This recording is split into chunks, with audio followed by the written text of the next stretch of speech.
Perkenalkan saya Wahyu Hardian dari kelompok 6 yang beranggotakan Rusikal Azari, Nadia Ulibasa, Salsabila Maudi Selva Fitria, dan William Changradi.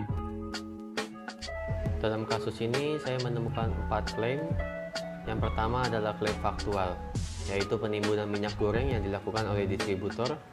Yang kedua adalah klaim nilai, harga minyak goreng yang naik disebabkan oleh harga minyak dunia yang melonjak. Yang ketiga adalah klaim subjektif, yaitu pengusulan untuk melabeli minyak goreng murah asli hasil domestik pada badan kemasan. Untuk yang terakhir yaitu keempat adalah klaim objektif, yaitu stok minyak goreng murah sudah mencapai 500 ton. Sekian dari saya, terima kasih. Baik, saya Rospikal Azari akan menjelaskan sedikit tentang kasus kelangkaan minyak goreng yang terjadi pada retail modern sekarang ini. Kasus kelangkaan minyak goreng ini terjadi karena kurangnya pasokan minyak goreng yang dihasilkan dari dalam negeri. Kelangkaan minyak goreng yang terjadi saat ini diduga-juga dikarenakan oleh faktor-faktor penghambat lain, yaitu kurangnya distributor kepada retail-retail modern yang sudah menjual atau telah menjual minyak-minyak goreng yang sudah diproduksi sebelumnya. Padahal Indonesia sudah menghasilkan sebanyak 371 juta liter minyak pada saat ini. Ketua Umum Aprindo yaitu Roy N menjelaskan bahwa kelangkaan minyak goreng masih terjadi hingga saat ini di retail-retail tertentu dan juga masih terjadi di sebagian wilayah Jabodetabek. Tahap analisis dalam kelangkaan minyak goreng pada saat ini adalah yaitu pemerintah telah mengambil langkah bijak lainnya dengan melabeli harga-harga minyak goreng domestik dengan harga tertinggi untuk mengurangi kelangkaan yang terjadi. Kebijakan tersebut diambil oleh pemerintah atas usulan dari Aprindo atau Ketua Umum Aprindo yaitu Roy N. Lalu tahap evaluasi pada kasus kelangkaan minyak goreng pada saat ini adalah pemerintah yang melabeli HET atau harga eceran tertinggi pada kemasan-kemasan minyak goreng untuk mengurangi kecurangan-kecurangan distributor. Argumen induktif. Setelah diketahui bahwa pihak distributor telah menahan minyak goreng dari pasar domestik yang menyebabkan harga komoditas ini menjadi ketahan, itu membuat Menteri Perdagangan kesal. Diketahui motif dari penahanan minyak goreng adalah adanya pendapat tentang pemerintah ingin menyabut harga eceran yang paling tinggi sehingga membengkaknya harga minyak goreng mulai awal tahun 2022. Nah, kalau untuk counter argumen, jika dilihat dari produksi minyak goreng dengan harga terbilang murah, itu sudah mulai dikembangkan lagi. Nah, hal itu dilakukan agar harga di lingkungan masyarakat bisa ditekan.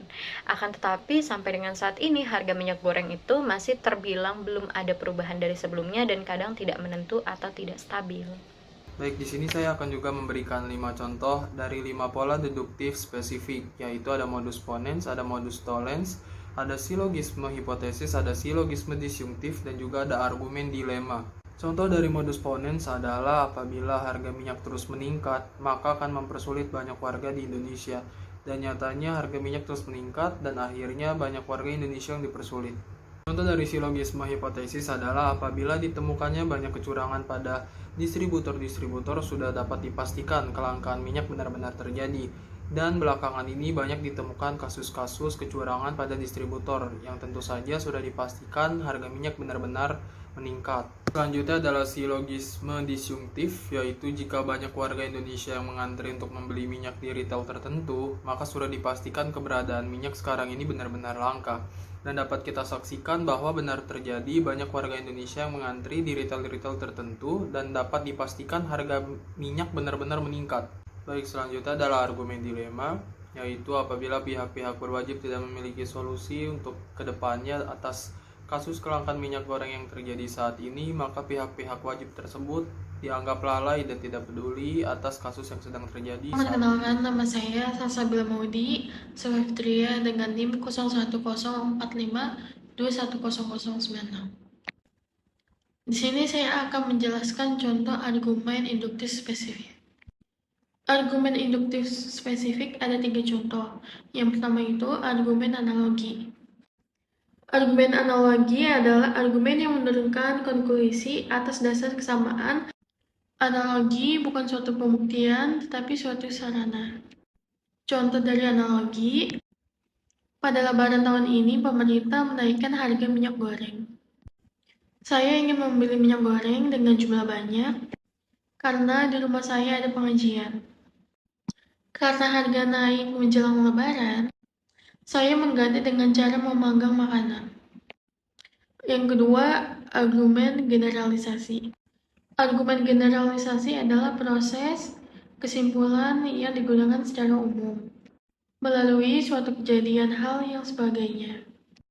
Contohnya, pemerintah adalah badan tertinggi di negara, dan pemerintah menaikkan harga minyak goreng secara signifikan.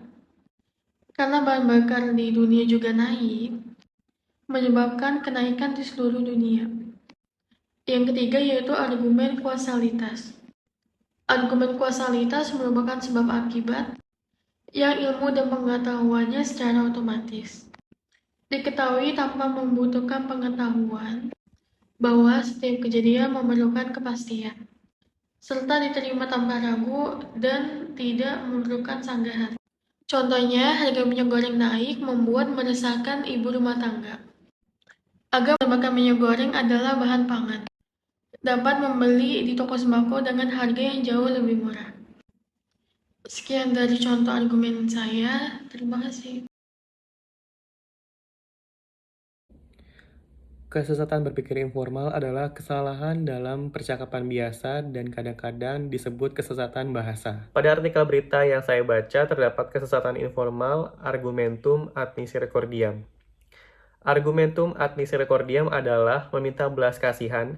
Ini terjadi ketika seseorang minta bela rasa, belas kasihan, atau simpati dengan argumen. Asosiasinya mengusulkan kepada pemerintah untuk melabeli minyak goreng murah, hasil domestic market obligation atau DMO, dengan tanda harga eceran tertinggi atau HET pada badan kemasan.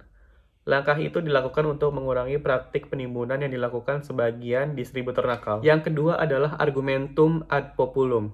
Orang sedang berspekulasi bahwa pemerintah akan mencabut HET yang tidak akan saya cabut dan kita punya minyak yang sangat banyak. Kita tahu minyak sekarang di mana. Kalau mereka tidak keluarkan, kami akan tindak tegas, kata Lutfi kepada BBC. Yang ketiga adalah argumentum ad baculum. Contohnya, mereka itu sekarang sedang mencari untung dalam kesempitan. Mereka itu ingin agar saya mencabut HET, terus mereka banjiri dalam kurung minyak goreng dibeli Rp10.300, lalu dijual dengan harga Rp17.000 hingga Rp18.000. Harga dunia lagi tinggi, mereka tahan barangnya. Saya mau tenang-tenangi minggu ini, kata Lutfi. Baik, sekian presentasi dari kelompok kami. Kami ucapkan banyak terima kasih.